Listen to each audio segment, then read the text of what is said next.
come up from this, and it's all started with early music. So thank you all for being here, and I hope you enjoy what we have to offer. The theme of this concert is called A Timeless Experience, and I chose it because the pieces that I programmed are evocative of emotions that people have always felt. And these pieces, a lot of them, if you look at the dates on your program, they're like 500 years old. And they're all about emotions that we still kind of feel today. We still feel love, we still feel loss and pain, we still appreciate beauty, we still feel faith. And that hasn't really changed.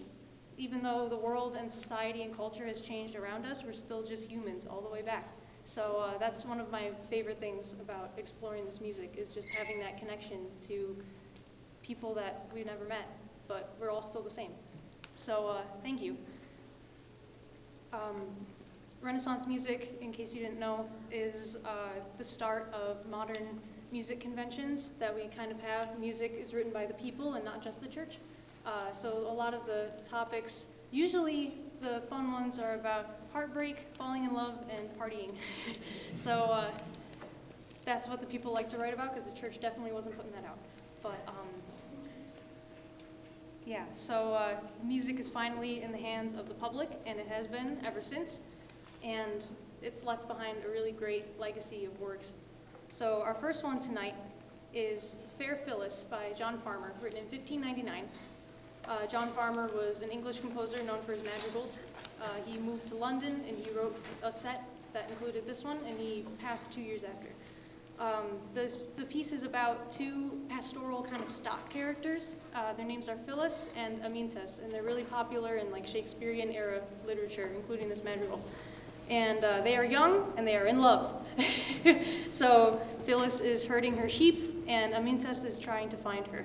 So this piece, you can listen for some word painting, which is when the music follows the music follows the text. Yes, I almost got those mixed up. Writing to the text was not very common for composers at this time. This was kind of a new thing. And ever since we started, we haven't really gone back. Like, you can't imagine really listening to a sad song and it sounds upbeat in the background. If you do, now it's kind of rare. So, but that used to be very common. So this is one of the first examples where we have something familiar. It opens with Fair Phyllis I saw sitting all alone, sung just by the sopranos. And then the rest of us feeding her flock near to the mountainside, we're all the flock. So examples like that. Please enjoy Fair Phyllis.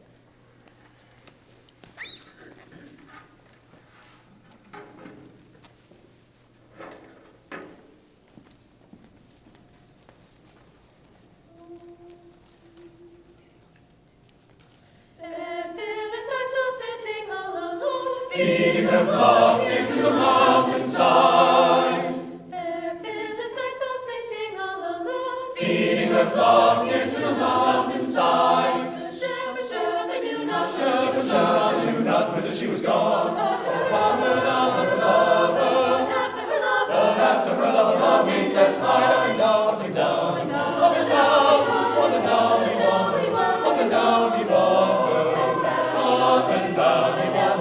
Up and down he wandered, while she was missing, when he found her. Oh, then they fell a-kissing, oh, then they fell a-kissing, a-kissing, oh, then they fell a-kissing, up and down, up and down, up and down, up and down he wandered, up and down he wandered, up and down he wandered, up and down he wandered, up and down he wandered, while she was missing, when he found her. Oh, then they fell a-kissing, oh, then they fell a-kissing, a-kissing, oh, then they fell a-kissing.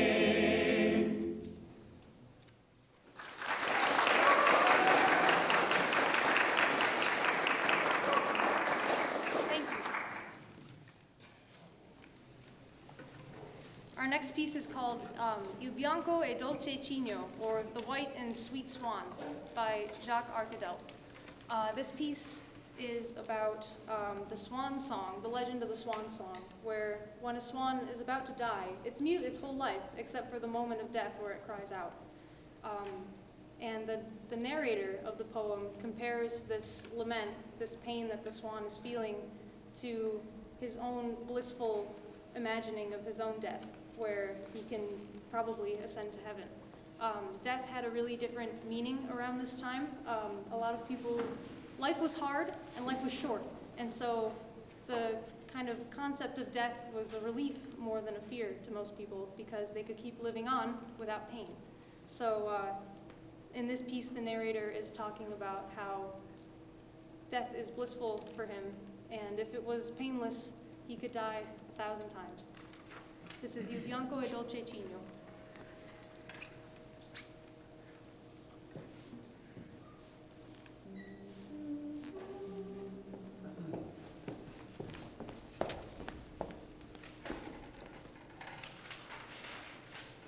We will also be accompanied by Dr. Hubard on lute. This is our first time we've ever worked with a lutenist for the ensemble, so this is really, we're thrilled to put this on.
Our next piece is called Nymphes de bois, or in Renaissance French, Nymphes de bois, by Josquin de Prez, who was very famous during the early Renaissance. He was a revolutionary composer. He took the Middle Ages kind of endless counterpoint, where the two voices are just working off of each other with kind of an aimless direction until it ends. He took that kind of idea and turned it into imitative polyphony, where there's an idea that's being repeated through multiple voices, like you heard during the past two pieces with our four-part choir. So he, in this piece specifically, which is a lament to compositional inspiration of his, Johannes Arcadelt, who was a late Middle Ages, early Renaissance composer. He imitates Arcadelt's endless counterpoint old style in the first section, and then in the second and third sections, which are shorter, he introduces his own kind of sound, where Instead of thinking so laterally about the lines, he thinks vertically about what notes are stacking up where. And you can hear the shift pretty almost suddenly and strikingly. And it's just two different sounds. One's not better than the other, but one we are more used to than the other. So in the second section, you'll hear composers being named by the poet. So Josquin, Pierre de la Rue, or Percon, Brumel, and Compère are all composers, Josquin's contemporaries, who were inspired by Ockeghem. And the poem is calling for them to put on your cloaks of mourning and cry great tears, for your father has died. This is Nymphes des Bois by Josquin de Prez.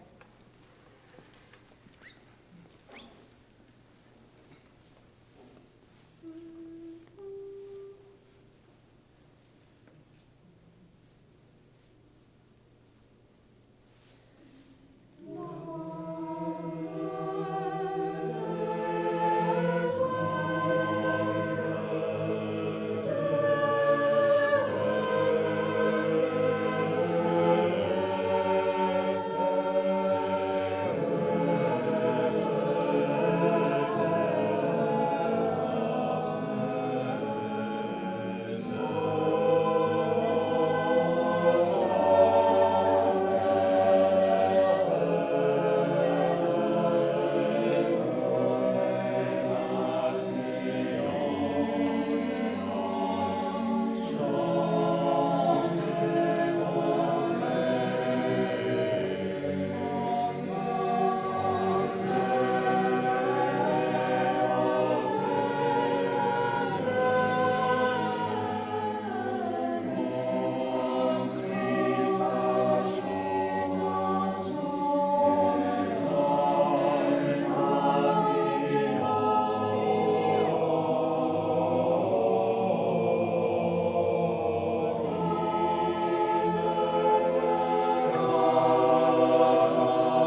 Me by Thomas Tallis.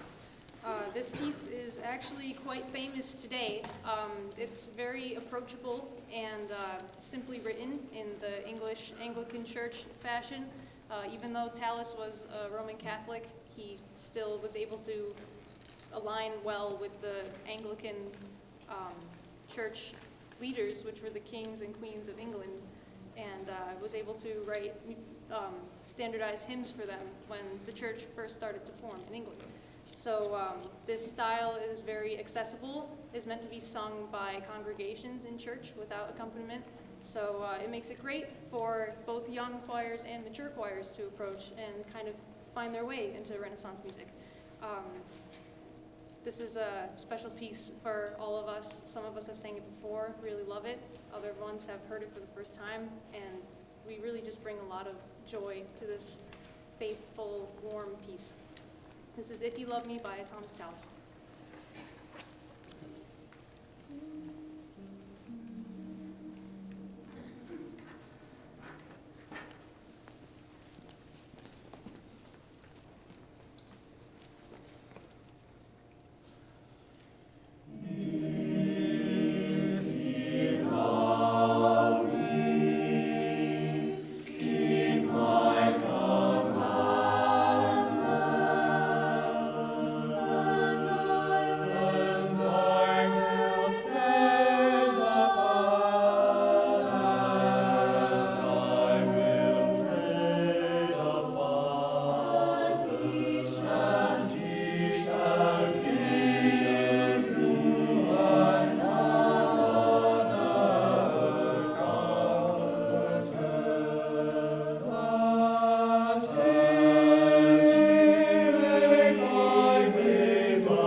Trying something new this year. Usually I stand up here with a piece of paper. Other years I've done it without paper, and I don't know how I've done that before. Our next piece is called Omnes by Carlo Gesualdo. This is not Renaissance choir's first brush with Gesualdo. Our first semester, in kind of an insane move by me, we sang Tristis es anima mea by Gesualdo. And raise your hand if you're in the choir in the first semester. Yeah. Gesualdo is so interesting because he has a really different relationship to chromaticism and dissonance than a lot of his contemporaries. He kind of wrote music in a way that we haven't really seen before, and we wouldn't really see again until the 20th century, where we kind of move into more atonal music. He really uses it to show the meaning of the text, too, which, as I mentioned earlier about word painting, was kind of new at the time. He took that and he turned it up to like 100. He took texts that were sad or sorrowful, and he really accented the anguish that someone felt by adding all of these harmonies that, where did they even come from? How are we even here now? Like, so studying the score and singing the score is a little bit disorienting, but listening to it, it should, if you try to follow along. Yeah, it's His pieces are a very interesting experience to both listen to and perform, and I love his work, which is why we're doing another piece of his. This is Ovos Omnes, which is from the Bible. Jeremiah, his home, Jerusalem, has been destroyed, and he is calling out to people, look, see my sorrow, see how sad I am. I don't think you've felt sadness like mine before. So this is a really profound text. Here is Ovos Omnes by Carlo Gesualdo.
Tourdion, which is a type of French dance.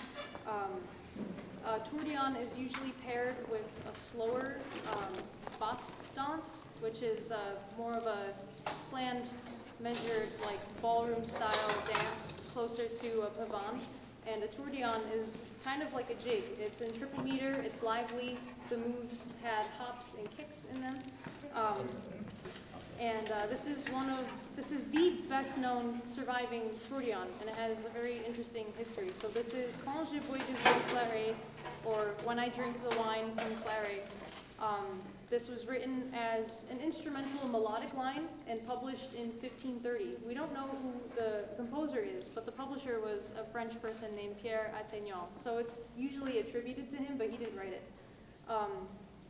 It was published in this set of dances, and it kind of went in relative obscurity until 1949, when the four-voice version that most choirs are familiar with was arranged in 1949, like 400 years after, by a French composer named César Joffre. He also added the text, which came as a surprise to me, because the text is about going out and getting drunk with your friends, which is pretty Renaissance to me. So I think he did a pretty good job coming up with that one. This is Quand je bois du vin clairet by Anonymous.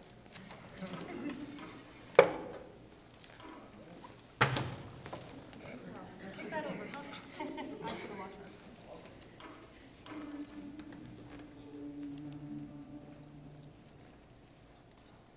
Quand j'ai pris du clairet, habite tout tonne, tonne, tonne, tonne, en cette journée je peux en jeu à boire. Quand j'ai bu du clairet, habite tout tourne, tourne, tourne, tourne, ensuite descendre j'ai bu un jour à boire. Chantons les buvons, en se confessant la guerre, chantons les buvons, mes amis, buvons. Chantons les buvons, en se confessant la guerre, chantons les buvons, mes amis, buvons. Quand j'ai pris du clairet,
habite tout tonne, tonne, tonne,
semester directing this ensemble after I started it, my second semester sophomore year, yes.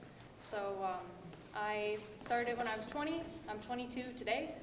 This has been a really formative part of my teaching experience here at Fredonia.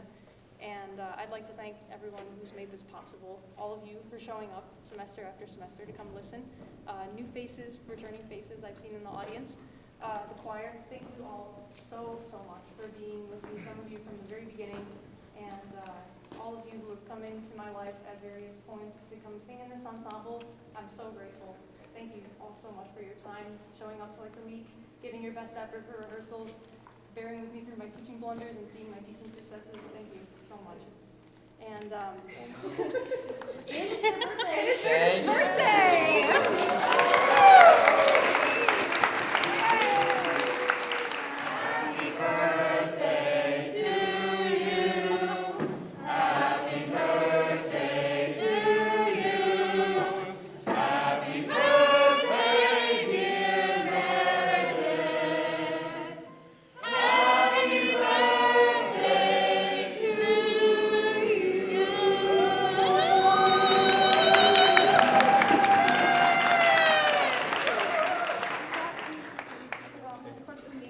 And I didn't know what kind of parts we got here. Flowers and hearts and wire. Thank you so much, guys. That's so sweet. So, and I'm going to set this. I'm not going to kick it over. Thank you so much.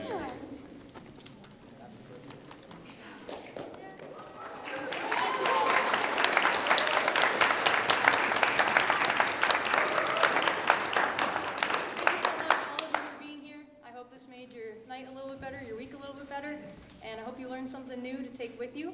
And that's the goal of this, is to educate. So thank you so much for opening your mind to some new music you may not have heard before, and enjoy the rest of your night. Thank